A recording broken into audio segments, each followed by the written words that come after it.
A Cinti. Ai de ma trista joventut, oh Cinti, com se n'arrosseguen els dies inútils i sens plaer. Una època, el lluent fantasma de la fama va afalagar la seva amargor amb esperances desmentides. Així com la centella fugaç llançada d'artifici entre les ombres de la nit alegra l'innocent bordegàs i asserena les seves llàgrimes mentre brilla, quan mor torna al plor, la bellesa, amb la seva màgia poderosa, invencible, va saciar també el meu cor un temps, d'aquell summa gaudí pel qual els déus abandonaven el benaurat Olimp i éssers humans venien a adorar. Però, ai de mi, la desitjada glòria burla el meu afany i al calze del delit, ho creuràs, comença a ser-me amarg. De què ha servit, Cinti, que aquesta existència deixés la quietud del caos profund? I de què ha servit al meu pur esperit vestir una carn animal i per tortuoses senderes, sembrades de monstres i bandolers, buscar la pàtria del primitiu origen? Rosella de vida momentània, tan bon punt treu el front de la terra, ve la rella del pagès, la trinxa i deixa de ser viva. Gota de rou matinal, vessada al corrent, de què serveix a les immenses ones de l'Orinoco?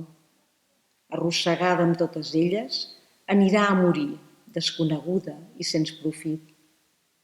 Així de breus i obscurs els meus dies transcorreran comptats cap al si de la terra. Damunt de la meva fossa creixerà com abans l'espinós esbarzer i el viatger continuarà camí sense percebre les meves petges. No s'adona pas més la pastora al seu prat de la pregona empremta del fogony que passa encallat vol nocturn. Però què hi fa? I tu penses que jo envejo la sort d'aquells que el mortal ofenós de divinitzar el propi fang als cels en cimbella? Oh, Cinti, en embadalida memòria, la ment recordava fa poc les seves accions clamoroses i ja gairebé m'anava a agenollar per adorar-los quan «Atura't!», va cridar el meu geni amb veu afectuosa. «Atura't i escolta. Malalt irremeiable, fart d'antics mals, és el món, i cerca en va medicaments a les seves dolences. Del seu dolor, rebolcant-se en llit angost, s'agita, es consumeix i es corseca, supurant pus i la raó furiosa, i amb llavi immun tan aviat insulta l'Eternal, amb blasfèmia impia, com humil, agenollat, la seva pietat implora, i tan aviat s'abandona a la força del mal sense esperança, com tan aviat la ciència dels savis replicats invoca.